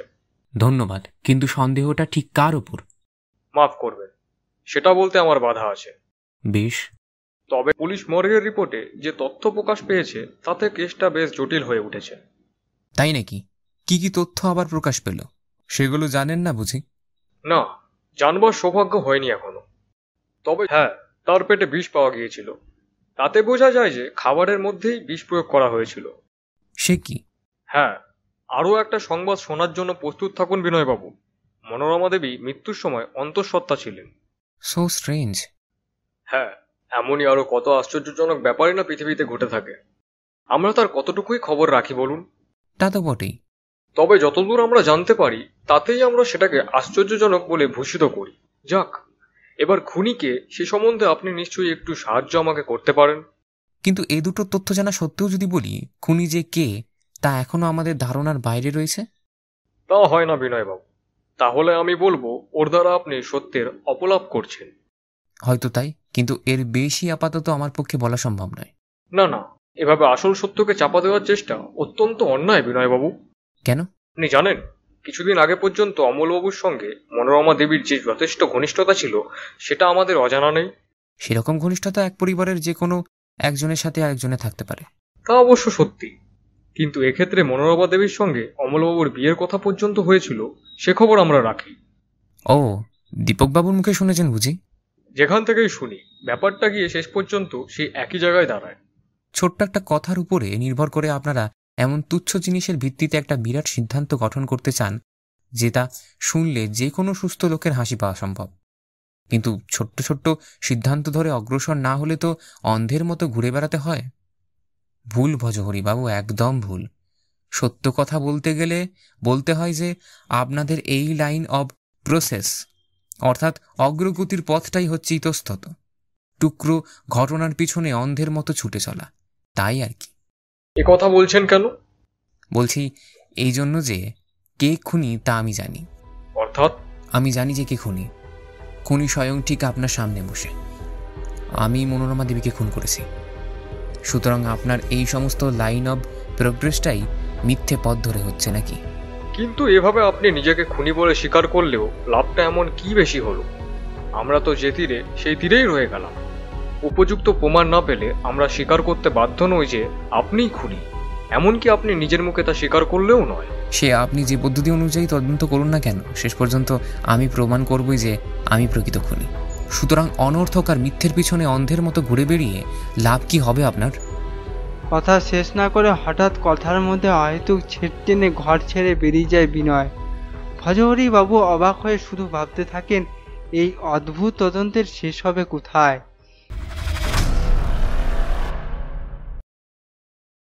ঈশানবাবুর বাড়ি থেকে বেরিয়ে এসে ভজহরি বাবু লক্ষ্য করলেন যে দীপকের মুখ অহেতুক গম্ভীর। থমথমে মুখের দিকে চেয়ে ভজহরি বাবু কোনো প্রশ্ন করতে ইচ্ছে করলেন না। সে যেন চিন্তিত মনে কি যেন গভীর ভাবনায় অতুলে ডুবে মরেছে। এক সময় ভজহরি বাবু হঠাৎ বলে ফেললেন, বিনয়বাবু নিজেকে খুনি বলে স্বীকারোক্তি করেছেন দীপকবাবু। এতে লাভটা কি হলো বলুন তো? এদিকে অমল আমার কাছে একটু আগেই বলল যে সেই হচ্ছে আসল খুনি। এরকম ঝামেলায় তো মশাই এর আগে জীবনে কখনোই পড়তে হয়নি। যাক, এবার একটা নতুন অভিজ্ঞতা লাভ হলো। হাজার হোক তারও একটা মূল্য অবশ্যই আছে। কিন্তু এদিকে তদন্তের যে কি ছাই মাথামুন্ডু হচ্ছে কিছুই বুঝছি না। দাঁড়ান, আগে বাড়ির বাকি কজন লোকও এর সঙ্গে নিজের খুনি বলে স্বীকার করুক, তারপর যা হয় করা যাবে। হ্যাঁ, মায়াদেবী, বিমলবাবু, অমলবাবু তো হলো, এবার বাকি সকলে অমনি করবে নাকি? আশ্চর্য নয়। কিন্তু কি ওদের স্বার্থ? স্বার্থ কিছুই নয়, শুধু পরার্থ। সে কি? হ্যাঁ, একজনই অপরজনকে বাঁচানোর জন্য নিজের ঘাড়ে দোষটা গ্রহণ করছে, আর একজন আবার তাকে বাঁচানোর জন্য চেষ্টা করছে। এমনই সব কাণ্ড কারখানা চলছে আর কি। সে তো মশাই বড় গোলমেলে ব্যাপার। এক্ষেত্রেও তেমনই গোলমেলে বলে আপনার মনে হচ্ছে নাকি? তা তো বটেই। তাহলে শেষ পর্যন্ত কি দেখা যাবে? অপরাধী কেউই নয়? না, এতটা আশা আমি অবশ্য করি না। খুনি যে কেউ একজন নিশ্চয়ই আছে, কিন্তু আমরা তার কাছে গিয়ে ঠিক মতো পৌঁছতে পারিনি। তবে শীঘ্রই পারবো, সে আশা রাখি। এদের তিনজনের মধ্যে কি কেউ খুনি? সেটাও সম্ভব নয় হাজারে বাবু। তাহলে শেষ নির্ভর করছে আমাদের নিজেদের তদন্তের উপরই। ওদের স্বীকারোক্তিগুলো কোনো কাজেই আসছে না। সে তো বুঝতেই পারছেন। তাহলে তো এখনো কিছুদিন দেরি হওয়া সম্ভব। খুব বেশি নয়, কেননা কাছাকাছি আমরা এসে গেছি। কিন্তু আপনি এখনো কিছুই আন্দাজ করতে পারেননি নাকি? আমি ভাবছিলাম বোধহয় মায়াদেবীর ভাই ওই অবনীবাবুই এই ব্যাপারে লিপ্ত। আপনি এতগুলো লোক ফেলে রেখে শেষ পর্যন্ত কিনা ওই অপনীবাবুর পেছনে ধাওয়া করলেন। কিন্তু ওই তিনজন যারা স্বীকারোক্তি করেছে তাদের কাউকেই আমার অপরাধী বলে মনে হয় না। কি করি, অগত্যা অবনীবাবুর নাম করেছিলাম, এই আর কি। না, আপনার দ্বারা এভাবে রহস্যের কিনারা কোনোদিনই হবে না মনে হচ্ছে আমার। আচ্ছা চলি ভজহরি বাবু। ড্রাইভার গাড়ি চালিয়ে দিলে দীপক পিছন দিকে ফিরে তাকিয়ে মৃদু হেসে আপন মনে বলে, ও এখনো আপনি বহুদূরে পড়ে আছেন ভজহরি বাবু। আপনি তাহলে আমাকে একথায় বিশ্বাস করতে বললেন যে মনোরমা দেবীর হত্যা সংক্রান্ত ব্যাপারে কোনো কিছুই আপনার জানা নেই? ঈশান মিত্রের কথাগুলো কেমন যেন অপ্রতিভ বলে মনে হয়। ঘরের মধ্যে মুখোমুখি এরা দুজন। ঈশান মিত্রের নিজের শয়নকক্ষ সেটা। হালকা হাওয়ায় দরজার পর্দাটা কাঁপছিল। বাইরের কোলাহল থেকে দূরে এ ধরনের একান্ত সান্নিধ্য বসে দীপক যে তাকে এভাবে প্রশ্ন করতে পারে, এ ধারণা বোধহয় ঈশান মিত্রের ছিল না। তাই তিনি এভাবে অপ্রতিভ হয়ে পড়েছিলেন। একটু হেসে দীপক আবার বলে চলে, এই কথাটা আমি মানি ঈশানবাবু। আপনি শেষ বয়সে আবার বিয়ে করছেন, অন্য কোনো কারণও নেই। সে কি? ঈশান মিত্র যেন চমকে উঠলেন। হ্যাঁ ঈশানবাবু, ভয় নেই। আমি কথা অন্য কারোর কাছে প্রচার করব না যে বিয়ের আগে আপনার সঙ্গে মায়াদেবীর পরিচয় ছিল। কিন্তু তুমি কি করে তা জানলে দীপক? ডিটেকটিভদের অনেক দূর অব্দি খোঁজ রাখতে হয় ঈশানবাবু। থাক সে কথা। আপনি মায়াদেবীকে কেন বিয়ে করছেন তা জেনে যে খুনের ব্যাপারে আপনার কোনো সুবিধে হবে না, কিন্তু আপনার স্ত্রী ভাগ্য যে ভালো সেটা আমিও স্বীকার করছি। তোমার এই কথার কোনো মানেই হয় না। অনর্থক উত্তেজিত হবেন না ঈশানবাবু। আমার প্রশ্ন, এই যে অমলবাবুর সঙ্গে মায়াদেবীর ঘনিষ্ঠতা কতদূর ছিল? এই প্রশ্নের কোনো প্রয়োজন আছে বলে তো আমার মনে হচ্ছে না। আছে ঈশানবাবু, নিশ্চয় আছে। পুলিশ রিপোর্টে প্রকাশ পেয়েছে যে মায়াদেবীর মৃত্যুর পূর্বে অন্তঃসত্ত্বা ছিলেন। সে কি? শেষ পর্যন্ত অমল তাহলে এভাবে? যাক, সে সম্বন্ধে পরে ভেবে দেখব আমরা। আপনি কি দয়া করে মনোরমা দেবীর একখানা ভালো ফটো দিতে পারবেন আমাকে? একটু প্রয়োজন আছে। হ্যাঁ, এক্ষুনি এনে দিচ্ছি। ঈশানবাবু ঘর ছেড়ে বেরিয়ে যান। দীপক এতক্ষণ যেন এই সুযোগই খুঁজছিল। দ্রুত এগিয়ে গিয়ে একটা সবখোল চাবি বের করে ড্রয়ারগুলো খুলে কি যেন খুঁজতে লাগলো। কিছুক্ষণ খোঁজাখুঁজি করে একটা ড্রয়ারে সে দেখতে পেল ঈশান মিত্র বিশ্রী কতগুলো অশ্লীল ছবি জমিয়ে রেখেছেন। এ ধরনের একজন বোর্ডের এই বিকৃত রুচির পরিচয় পেয়ে দীপকের মনটা ঘৃণায় রিরি করে উঠল। ড্রয়ারগুলি বন্ধ করে দীপক কি যেন ভাবছিল। এমন সময় প্রবেশ করলেন ঈশান মিত্র। এই নাও মনোরমার ফটো। আচ্ছা চলি ঈশানবাবু, অনর্থক আপনাকে কিছুটা বিরক্ত করে গেলাম। না না, সে কি, তুমি বাবা যেদিন ইচ্ছা হবে এখানে আসবে। মনোরমার হত্যাকারীকে খুঁজে শীঘ্র বের করো, এই আমি চাই। হ্যাঁ, সে তো প্রায় একরকম হয়েই গেছে ঈশানবাবু। আমি দারোগা ভজহরিবাবুকে নিয়ে বসবো কাল সন্ধ্যার সময়। আপনাদের বাড়ির সকলকে সেদিন হল করে গিয়ে উপস্থিত হতে হবে। সকলের সামনে সেদিন হত্যাকারীকে ধরিয়ে দেব। তোমার কার্যপদ্ধতি দেখে সত্যি আমি আনন্দিত হলাম। আশা করি তুমি অবশ্যই সফল হবে। দীপক মৃদু হেসে ঘর ছেড়ে বেরিয়ে যায়। ঈশানবাবু তার গমন পথের দিকে চেয়ে থাকেন এক দৃষ্টে। বাড়ি ফিরে এসে দীপক সবে একটু বিশ্রাম নিচ্ছে, এমন সময় ফোনটা বেজে উঠল সশব্দে।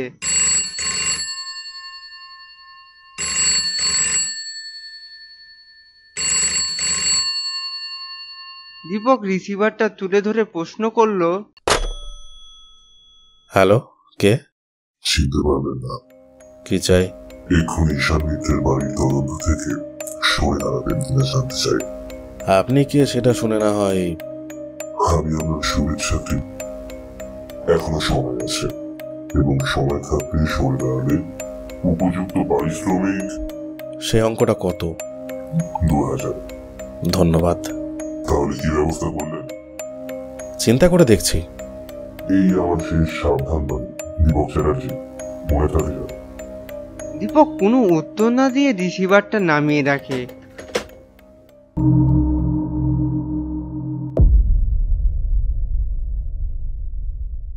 ভজহরিবাবু দীপকের কথা শুনে এমন চমকে উঠবেন, এ কথা দীপক আগে বুঝতে পারেনি মোটেই। আপনি তাহলে বলছেন যে খুনিকে, তা আপনি ঠিক বুঝতে পেরেছেন দীপক বাবু? অবশ্যই। আজ সন্ধ্যার সময় আপনি যদি দয়া করে আমার সঙ্গে চলেন, আপনাকে হাতে নাতে ধরিয়ে দেব। অসম্ভব। পৃথিবীর অনেক কিছুই বাইরে থেকে অসম্ভব বলে মনে হয় ভজহরিবাবু। তাহলে কি আপনি বলতে চান যে আপনি জ্যোতিষবিদ্যা জানেন? অর্থাৎ আমি মশাই এতদিনে খুনি তো দূরের কথা, কারোটি কি সন্ধান পেলাম না, আর আপনি বলেন কি না একেবারে খুনি সন্ধান বের করে বসে আছেন। আমি সত্যি কথাই বলছি কিনা আমার সঙ্গে গেলেই টের পাবেন। যাক, এখন বাজে 5:30। চলুন আমরা রওনা দিই। আপনি আপনার রিভলভারটা সঙ্গে নিতে ভুলবেন না ভজহরিবাবু। আজ কিন্তু যে কোনো বিপর্যয় ঘটে যেতে পারে। সে কি? বুঝতেই পারছেন, এখনো পর্যন্ত খুনি বেশ নিশ্চিতই আছে। শেষ মুহূর্তে যদি বুঝতে পারে যে আমরা তাকে ঠিকই চিনতে পেরেছি, তাহলে সে চরম মুহূর্তে সে সবকিছুই করে বসতে পারে। তা তো বটেই। তাহলে ভেবেই দেখুন অস্ত্র নিয়ে তৈরি হওয়ার প্রয়োজনীয়তা কতখানি বেশি। যাক, মিনিট 15 সময় দিলাম আপনাকে। এর মধ্যে আপনার অস্ত্রটা নিয়ে তৈরি হয়ে আসুন, আর 2জন আর্মড পুলিশের ব্যবস্থা করুন। ছদ্মবেশে তাদের বাড়ির সামনে রাখতে হবে। এটারও প্রয়োজনীয়তা আমি অনুভব করছি দীপক বাবু। হ্যাঁ, সব দিক থেকে তৈরি হয়ে নিন। ঠিক 6:30টার সময় সেখানে আমাদের পৌঁছাতে হবে। আমি ততক্ষণ ঈশানবাবুকে বাড়িতে একটা ফোন করে দিই। কথা শেষ করে দীপক টেলিফোনের রিসিভারটা তুলে নিল। ভজহরিবাবু বেরিয়ে গেলেন চরম মুহূর্তের জন্য প্রস্তুত হবার উদ্দেশ্যে। 1 ঘন্টা পর রায় সাহেব ঈশান মিত্রের বাড়িতে পৌঁছে দীপক দেখতে পেল যে বাড়ির সকলে হলঘরে বসে আছে একত্রে। স্বয়ং রায় সাহেব, ঈশান মিত্র থেকে শুরু করে ছোট ছেলে শঙ্কর পর্যন্ত কেউ বাদ যায়নি। চাকর, দারোয়ান, মালি ইত্যাদি সকলে ঘরের বাইরে দাঁড়িয়ে অপেক্ষা করছে। তাদের আহ্বান করলেই যে কোনো মুহূর্তে তারা ঘরের মধ্যে প্রবেশ করতে প্রস্তুত। দীপক ভজহরিবাবুর দিকে চেয়ে বলল, আপনি একটু বসুন ভজহরিবাবু, আমি জরুরি কাজে একটু বেরোচ্ছি। 2 মিনিটের মধ্যেই ফিরব। দীপক বেরিয়ে গেলে ভজহরিবাবু উঠে দাঁড়িয়ে সকলের দিকে তাকিয়ে জোরে জোরে বললেন, দেখুন, এটা আপনারা বুঝতে পারছেন যে আপনাদের মধ্যেই মাত্র একজন খুনি, কিন্তু পরপর 3 জন পৃথক পৃথকভাবে স্বীকারোক্তি করেছে যে তিনিই খুন করেছেন। এর ফলে ব্যাপারটার মধ্যে যে জটিলতার সৃষ্টি হয়েছিল তা কাটিয়ে ওঠা সহজ ছিল না। কিন্তু গোয়েন্দা দীপকবাবুর আপ্রাণ চেষ্টায় শেষ পর্যন্ত আমরা কৃতকার্য হতে সক্ষম হয়েছি। ঘরের মধ্যে নিশ্চিম চুপচাপ, প্রত্যেকেই পরস্পরের মুখের দিকেই চাইছে। তাদের সেই অবর্ণীয় উৎকণ্ঠা ভাষায় প্রকাশ করা সত্যি কষ্টকর। ভজহরিবাবু একটু থেমে আবার বলে চললেন, হ্যাঁ, মাত্র একটি অদৃশ্য সংকেতের উপর নির্ভর করে দীপকবাবু শেষ সিদ্ধান্তে পৌঁছতে সক্ষম হয়েছে। মাত্র একটি সংকেত। আপনারা কেউ এবং আমি পর্যন্ত সেটা অনুমান করতে পারিনি। কিন্তু কি সেই অদৃশ্য সংকেত? সজোরে বলে উঠল ঈশানবাবুর বড় ভাইপো অমল। সেই সংকেতটি হচ্ছে মনোরমা দেবীর নামে কোনো এক ব্যাংকে 50,000 টাকা জমা পড়েছিল। তারপর মনোরমা দেবীর আকস্মিক মৃত্যুর পর যে টাকাটা জমা দেয় সেই টাকাটা উইথড্র করে। সে কি? কে সেই লোক? হ্যাঁ, এ কি ব্যাপার? টাকা জমা কেন? একসঙ্গে এতগুলো প্রশ্ন পরপর বেরিয়ে এলো সকলের মুখ থেকে। প্রত্যেকের ভঙ্গির মধ্যেই ফুটে উঠেছে অদ্ভুত উৎকণ্ঠা আর প্রবল উত্তেজনার ছাপ। এভাবে মাঝপথে কথা শেষ করায় সকলের উত্তেজনা আরও বৃদ্ধি পেয়ে যে অবস্থায় গিয়ে দাঁড়ালো তা বর্ণান্বিত। সকলের দৃষ্টি দ্বারের দিকে। দীপক চ্যাটার্জি কোথায়? সহস্রী রজনী মোহনিদ্রা হতে জেগে ওঠা রূপকথা রাজকন্যার চোখে মুখে যে অদ্ভুত বিহ্বলতা ফুটে উঠেছিল, ঠিক তেমনি ভাব ফুটে উঠল সকলের চোখে মুখে দীপক চ্যাটার্জির নাটকীয় আবির্ভাবের সঙ্গে সঙ্গে। ঘরে পা দিয়ে দীপক শুরু করল, আপনারা প্রত্যেকেই যে কি পরিমাণ উত্তেজিত এবং উৎকণ্ঠিত তা আমি জানি। ধৈর্যের শেষ সীমায় এসে পৌঁছেছেন আপনারা, কিন্তু আপনাদের ধৈর্যের উপর আরও কিছু আঘাত আমি করব, কারণ প্রথমেই সব কিছু বলতে হবে আমাকে। আপনারা 3 জন পরপর স্বীকারোক্তি করেছেন নিজেদের খুনি বলে, কিন্তু আমি প্রত্যেককেই পরীক্ষা করে দেখেছি কিভাবে তা একে একে খুলে বলছি। প্রথমে ধরা যাক মায়াদেবীর কথা। তিনি স্বীকার করেছেন আসল খুনিকে বাঁচানোর উদ্দেশ্যেই তিনি দোষটা নিজের কাঁধে নিয়েছেন, কিন্তু যে উদ্দেশ্যে খুন সেদিক থেকে বিচার করলে যে তিনি নির্দোষ তা সহজে বলা চলে। দ্বিতীয়জন হচ্ছে বিনয়বাবু। প্রথমটা তার উপরে সন্দেহ হতে পারে বটে, কিন্তু ভাবলেই বোঝা যায় মনোরমা দেবীর সঙ্গে তার এমন কিছু নিবিড়তা ছিল না, তাই ওদিক থেকে উনি নির্দোষ। কিন্তু অমলবাবুকে বাঁচানোর জন্যই এভাবে খুনের বোঝা নিজের কাঁধে নিয়েছেন। কিন্তু বিনয়বাবু, দুঃখের সঙ্গে আপনাকে জানাচ্ছি যে আপনার এই অনুমান ভুল। অমলবাবু আসল খুনি নন। সব দিক থেকে যদিও সন্দেহটা তার উপরেই গিয়ে পড়ে, এ কথা বলতে বাধ্য হচ্ছে যে প্রথমে আমিও অমলবাবুকে দোষী সাব্যস্ত করেছিলাম, কারণ আমি ভেবেছিলাম যে মনোরমা দেবীর অবৈধ সন্তানের পিতা হচ্ছেন আপনি। কিন্তু সেই সন্দেহ থেকে আপনি মুক্তি পেলেন। কিন্তু যখন ওই ব্যাংকে 50,000 টাকা জমা দেওয়ার সংকেতকে অনুসরণ করলাম আমি, মায়াদেবীর ভাই অবনীবাবু নির্দোষ, কারণ তার এতে কোনো স্বার্থ নেই। এবার আসা যাক আসল খুনের ব্যাপারে। আসল খুনির সব দিক থেকে সবার ধারণা আলাদা ছিল। সে ছিল মনোরমা দেবীর অবৈধ সন্তানের পিতা। মনোরমা দেবী তাকে ভয় দেখান যে 50,000 টাকা তার নামে জমা না দিলে তিনি তার মুখোশ খুলে ধরবেন। মনোরমা দেবীর ইচ্ছা ছিল এই টাকাটা নিয়ে তিনি কাশির পথে পা বাড়াবেন। আত্মীয়দের সংস্পর্শ থেকে দূরে সরে নতুন করে জীবন কাটানোর ইচ্ছা ছিল তার। কিন্তু খুনি দেখলো কাশিতে গিয়েও যদি মনোরমা দেবী তাকে নিস্তার না দেন, তাছাড়া এভাবে ব্ল্যাকমেল করার সুবিধা অনেক। দূর দেশে গেলে, অর্থাৎ খুনির হাতের বাইরে গেলে প্রায়ই এইভাবে ভয় দেখিয়ে টাকা নেওয়া যাবে। খুনি তাই দেখলো যে আসলে 50,000 টাকা দিয়েও সে একেবারে নিস্তার পাচ্ছে না, বরং হাতের বাইরে গেলে আরও অসুবিধা বাড়তে পারে। তাই সে প্রথমে মনোরমা দেবীর নামে 50,000 টাকা জমা দিলেন বটে, কিন্তু সুযোগ মতো তার কাশি যাত্রার আগে নিপুণ কৌশলে খাদ্যের সঙ্গে বিষ মিশিয়ে তাকে হত্যা করলো, যাতে সন্দেহটা অন্যের উপরে পড়ে। এই উদ্দেশ্যে তার পিঠে ক্ষত সৃষ্টি করলো আর ভাঙা অ্যাম্পুল ফেলে রাখলো। স্টপ ইট, বন্ধ করো। চিৎকার করে কথাগুলো বলে উঠে উত্তেজিত হয়ে দাঁড়িয়ে পড়লেন রায় সাহেব ঈশান মিত্র। তার একখানা দামি অটোমেটিক রিভলভার চকচক করতে দেখা গেল। দীপকের দিকে লাফিয়ে পড়লেন তিনি। দীপক এর জন্য প্রস্তুত ছিল। সে মেঝের উপর শুয়ে পড়ল। শুধু একটা তীব্র শব্দ আর প্রচুর ধোঁয়া। গুলিটা লক্ষ্যভ্রষ্ট হয়ে গিয়ে দালানে বিদ্ধ হলো। ভজহরি বাবু এতক্ষণ সুযোগ খুঁজছিলেন। তিনি রায় সাহেব ঈশান মিত্রের হাতটা চেপে ধরে রিভলভারটা কেড়ে নিলেন। তারপরে তীব্র একটা ঘুষি এসে আচমকা পড়ল ভজহরি বাবুর নাকে। তিনি ছিটকে পড়তে ঈশানবাবু এক লাফে ঘর থেকে বেরিয়ে ছুটলেন দোতলার দিকে। দীপক আর ভজহরি বাবু ছুটলেন পেছনে পেছনে, কিন্তু তাকে ধরার আগেই তিনি দোতলা পেরিয়ে গিয়ে উঠলেন 3তলার ছাদে। সেখান থেকে প্রশস্ত রাজপথের উপর ঝাঁপিয়ে পড়লেন তিনি। দীপক আর ভজহরি বাবু উপর থেকে নেমে রাস্তায় এসে দেখতে পেলেন রায় সাহেব ঈশান মিত্রের মাথার খুলির একটা অংশ ভেঙে গেছে। বা পা ও ডান হাতের অবস্থা প্রায় তাই। তখনই তাকে হাসপাতালে পাঠাবার ব্যবস্থা করা হলো। ঘন্টা 4-5 পরেই রায় সাহেব ঈশান মিত্রের মৃত্যু হলো। তার পরিবারের সকলে দীপক আর ভজহরি বাবুকে অনুরোধ করলেন পারিবারিক এই ব্যাপারগুলো সাধারণের কাছে প্রকাশ না করতে। দীপক আর ভজহরি বাবু অনুরোধ রক্ষা করলেন। 3তলা ছাদ হইতে অকস্মাৎ পা পিছলায় রাস্তায় পড়িয়া রায় সাহেব ঈশান মিত্র মারাত্মকভাবে আহত হন। পরে হাসপাতালে 4-5 ঘন্টা পরেই তাহার মৃত্যু হয়। আমরা তাহার শোক সন্তপ্ত পরিবার বর্গকে সান্ত্বনা জানাইতেছি। এই ঘটনার পর দীপক ঈশানবাবুর বাড়ি যে 2-1 বার গেছে তা নয়, কিন্তু এই ব্যাপারগুলো নিয়ে কোনোদিনই আলোচনা করেনি সে।